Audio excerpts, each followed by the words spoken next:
ये जो आपका उनसे होता है, भगवान मानते हैं वो रिश्ता? क्या कहते हैं? ये कह रहे हैं कि भगवान उस रिश्ते को मानते हैं जो आप भाव रखते हैं भगवान के प्रति।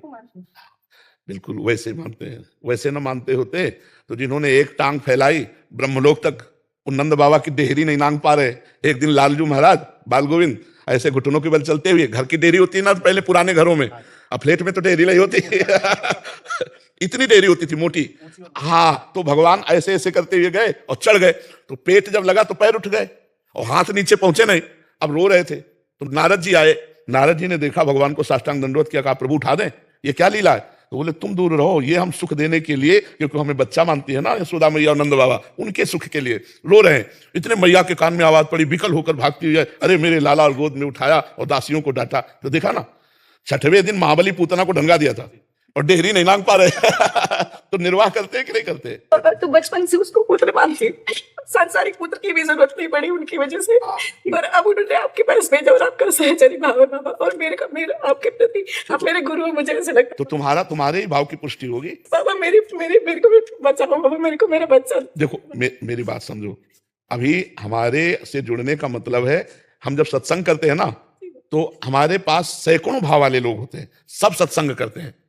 अगर ज्ञान का तो ज्ञान का, योग का तो योग का, राम जी का, कृष्ण जी का, हरि जी का, शिव जी का, मतलब सबका होता है सत्संग। इसका मतलब है कि जो जहां जिसका अधिकारी उसका ग्रहण कर ले। क्या हमारे यहाँ वात्सल्य भाव का नहीं होता? आप सोचो, वात्सल्य भाव का, सख्य भाव का, गोपी भाव का, सहचरी भाव का। अब ये बात है कि हमसे जैसे जुड़े आप, कि आप हमारे गुरु हो, और आप कह दो मुझे राम नाम में प्रीति, आप राम राम का उपदेश करो, तो हम आपको राम ही बोलेंगे, राधा नहीं बोलेंगे। राम राम जपो। आप कह दो कि हमारा प्रभु के प्रति बच्चा भाव है, तो आप उसी भाव से जपो। जबरदस्ती भाव थोड़ी डाला जाता है, वो तो भाव का मतलब क्या है? अपने मन के भाव का है। तो आप चलो ना, आप वहीं तो जो आप कहोगे वो करूंगी। नहीं, आप वहीं पहुंच जाओगी जो भाव करोगी। ये था माम प्रपद्यन्ते तास तथैव भजाम्यहम्। प्रभु तो बड़े कृपालु, उनको बच्चा मानो चाहे पिता मानो, जो मानो वो सब वही है। जो भाव मानोगे वही भाव पुष्ट हो जाएगा। आप ये डरो मत, नहीं, अगर तुम्हारा वात्सल्य भाव है तो तुम वात्सल्य भाव में ही चलिए। कितने ऐसे अलग अलग नाम जपने वाले लोग जुड़े हुए हैं, अलग अलग सब भाव, कि हम गुरु आप ही को मानेंगे, पर हमारी रुचि राम नाम में, तो भैया आप राम राम राम राम जपो। हमें पता है कि वारी कहो, तोए कहो, जल कहो, पानी कहो, वाटर कहो, वो एक ही बात है कि नहीं?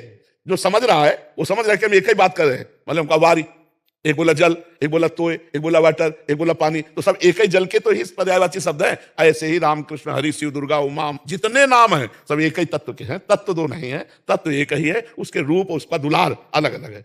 हम उसी प्रभु को माँ मानते हैं और उसी प्रभु की ये माँ मानते हैं कि मैं माँ हूं, वो बेटा। कैसा उसका करुणामय स्वरूप है, वो जो जैसा चाहिए, था माम प्रपद्यन्ते तास तथैव भजाम्यहम्। मुझे जैसा मानो वैसा मैं, भगवान कह रहे, वैसे ही मैं अनुभव कराता हूं। अगर आप भगवान को अपना पुत्र मानेंगी तो भगवान वैसे ही आपको अनुभव कराने लगे। वो आपके लाला है, वो इस समय भूखे हैं, इस समय सोना चाहते हैं, इस समय खेलना चाहते हैं, वैसे ही अंदर आने लगेगा जैसा भाव करोगे। तो आप ये डरो मत कि हमारे संग से आपका भाव टूट जाएगा और आपका दूसरा भाव आ जाएगा, ऐसा नहीं है। जो जहां है वहीं स्थापित हो जाएगा, जो जहां है वहीं स्थापित हो जाएगा। आप